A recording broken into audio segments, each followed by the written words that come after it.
Social media पर अक्सर सवाल पूछा जाता है कि अंबेडकर वकील थे तो भगत सिंह का केस क्यों नहीं लड़ा। यह सवाल नफरत या आक्रोश अथवा जिज्ञासावश में पूछा जा सकता है।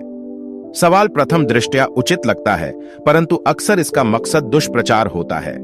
इसका सटीक जवाब जानने से पहले हमें हालातों को जानना होगा। 23 मार्च 1931 को भगत सिंह को फांसी दी गई थी। यह वह दौर था जब शूद्र अतिशूद्र या यूं कहे कि अंबेडकर जब स्कूल जाते थे तो उन्हें स्कूल के बाहर दरवाजे के पास बैठकर पढ़ाई करना पड़ता था। भगत सिंह सिख थे तो उन्हें यह दंश झेलना नहीं पड़ा। शिक्षित होकर अंबेडकर जब नौकरी करने बड़ौदा गए तो उन्हें किराए पर होटल, धर्मशालाएं, कमरा तक नहीं मिला। जब वे सिडनम कॉलेज में प्रोफेसर बने तो बच्चे उनसे पढ़ाने के लिए राजी नहीं हुए। ऐसे में जून 1923 से अंबेडकर ने वकालत का काम शुरू किया। उन्हें बार काउंसिल में भी बैठने के लिए जगह नहीं दी गई। अस्पृश्यता के चलते अंबेडकर को केस नहीं मिल पाते थे। एक गैर ब्राह्मण अपना केस हार जाने के बाद अंबेडकर के पास आए तो उनके केस की जीत ने उन्हें ख्याति दी। लेकिन वकालत अंबेडकर की रोजी रोटी नहीं थी। जातिवाद के कारण केस नहीं मिलने पर उन्होंने बाटली बॉयज अकाउंटेंसी में लेक्चरर का काम शुरू कर दिया।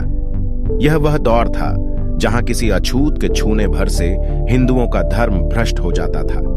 इस दौर में आर्थिक चेष्टा के बीच जब कोई केस देने के लिए तैयार न हो, वहां भगत सिंह का केस अंबेडकर द्वारा न लड़ने का बेतुका तर्क पेश करना महज मूर्खता है। वैसे भी भगत सिंह का केस लाहौर में चल रहा था, जबकि अंबेडकर मुंबई में रहा करते थे और भगत सिंह के केस की पैरवी जाने माने वकील आसिफ अली कर रहे थे। वकालत के क्षेत्र में उनका दबदबा था। ऐसे में आसिफ अली को हटाकर अंबेडकर को केस देने की कल्पना भी कोई कर नहीं सकता था। भगत सिंह के खिलाफ जहां सुप्रसिद्ध वकील आसिफ अली पैरवी कर रहे थे, वहीं अंग्रेजों की तरफ से पैरवी करने वाले ब्राह्मण वकील का नाम था सूर्य नारायण शर्मा। ये वही शर्मा है जो आरएसएस के संस्थापक गोलवलकर के बहुत अच्छे मित्र थे।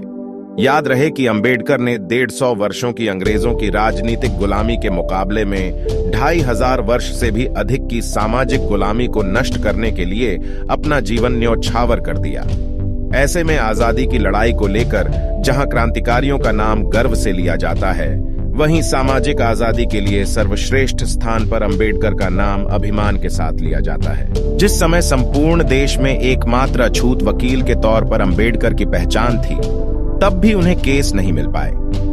आर्थिक तंगी के चलते प्रोफेसर की नौकरी करनी पड़ी। ऐसे में भगत सिंह का केस स्वयं पहल कर मुंबई से लाहौर जाकर लड़ना किसी भी दृष्टिकोण से सुविधाजनक नजर नहीं आता।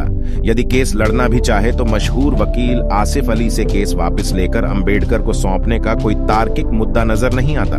एक पहलू यह भी है कि जहां ब्राह्मण वकील अंग्रेजों की पैरवी कर रहे थे, वहां देश में अनेक नामचीन वकील क्या तमाशा देख रहे थे।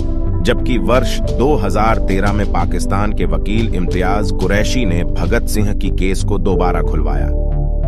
इसकी पैरवी अब्दुल रशीद ने की। 2014 में अब्दुल ने एफआईआर की कॉपी मांगी तो पता चला कि एफआईआर में भगत सिंह का नाम ही नहीं है। उन्हें केवल रजिस्टर के आधार पर फांसी दे दी गई। अंबेडकर की निष्ठा व कार्य को लेकर समय समय पर मनुवादियों द्वारा सवाल उठाया जाना एक आम बात है, लेकिन हमें उतनी ही सजगता से सभी तरह के आक्षेप व आरोपों का प्रत्युत्तर देते आना चाहिए। इसके लिए लगातार उन सवालों का पीछा करते हुए उसकी गहराई में जाने का विवेक निर्माण किया जाना चाहिए।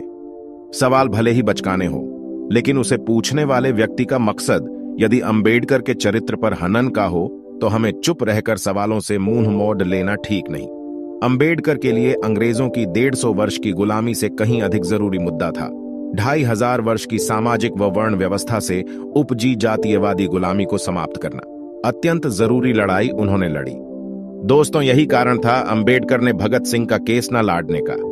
दोस्तों, आशा करता हूं आपको वीडियो पसंद आई होगी। ऐसे ही अंबेडकर की वीडियो देखने के लिए चैनल को सब्सक्राइब करें। जय भीम, जय हिंद, जय भारत।